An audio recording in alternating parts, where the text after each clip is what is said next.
Like करें, उसके बाद सब्सक्राइब करें और बेल आइकन को दबाएं ताकि हमारे वीडियोस आप तक सबसे पहले पहुंचे। अच्छा यार, ये बताओ कि तुम्हारी वालिदा की फेवरेट डिश क्या है? खाने में फेवरेट डिश क्या है? बहुत देर तक सोचता रहा, फिर रोने लग गया। तो कहा कमाल है, इतनी देर से जवाब नहीं दे रहे। वो वेस्टर्न वर्ल्ड का शख्स था जिसने ये सवाल किया था। तो उसने कहा कि मेरी माँ की पसंदीदा चीज़ जो है ना, वो बचा हुआ सालन और बची हुई रोटी है। अब उसके पस मंजर में उसने पूछा ये क्या बात की? और मैं अब आज अपने दिल के तासुरात पेश कर रहा हूँ। आज मेरी उम्र 40 साल से ज़्यादा हो गई है। मुझे आज तक याद नहीं है कि मेरी माँ ने कभी खाना बनाकर ये कहा हो कि ये मेरी आज पसंदीदा चीज़ मैंने बनाई है। और ये हम सब के साथ हुआ होगा कि माँ ने कभी ये नहीं कहा होगा कि बेटा आज बिरयानी बनाइए, ये मुझे पसंद है। माँ ने कभी कहा होगा कि बेटा ये आज मेरे बेटे की पसंद की मैंने बनाई है, या हमारे वालिद साहब के पसंद की बनाई, या छोटी बहन की पसंद की बनाई। और माँ ने क्या खाया? जो हमने बचाया, जो हमने छोड़ा। ये है माँ।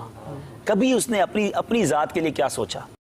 हमने बल्कि फरमाइशें कर करके, हम 2 भाई होते थे, ये हम सबके घर की स्टोरी है। हम 2 भाई थे या 2 बहनें थी, तो अम्मी मुझे ये खाना है, तो मुझे वो वाला अंडा खाना है, तो मैंने आज चावल नहीं खाना।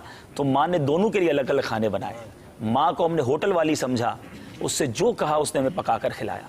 कभी ये सोचा कि माँ ने अपने लिए आज क्या पकाया? मगर माँ हमारे बचे हुए खा के खुश होती रही, हमारी प्लेटें साफ करती रही कि मेरे बेटे ने बचाया तो चलो मैं खा लेती हूँ, बेटा आप थोड़ा और निकाल लो, बच जाएगा तो मैं खा लूँगी। हमने गर्म खाना खाया, हमारी माँ ने हमारे बाद दस्तरखान उठाकर ठंडे खाने खाए। कभी अपनी फरमाइश से, मुझे तो याद नहीं पड़ता कि माँ ने ये कहा हो कि बेटा आज मैंने अपने पसंद का खाना बनाया हो। ऐसी अजीम हस्ती हो और उसकी दुआएं ना ली जाएं। जिनकी माएँ हैं उनकी दुआएं लीजिए, उनकी खिदमत कीजिए। अगर बूढ़ी हो गई हैं तो अब उन्हें तकलीफ ना दो, उनकी खिदमत करो। बहुत कर लिया उन्होंने हमारे लिए। बीमार है तो ये रब का एक तरह से, मैं समझता हूँ, ये पता नहीं मेरी बात दुरुस्त है कि नहीं, कि जिसके वालिदैन बीमार हो जाए ना, या ऐसी पोजीशन में आ जाए कि अब उनकी खिदमत की हाजत है, तो ये बेटे के लिए खुशबख्ती का वक्त भी है कि अल्लाह ने जिंदगी में अब तुम्हें वक्त दिया है खिदमत करने का। वरना कई माँ बाप बच्चों को खिदमत का मौका ही नहीं देते, पहले ही चले जाते हैं, खिदमत करते करते ही चले जाते हैं।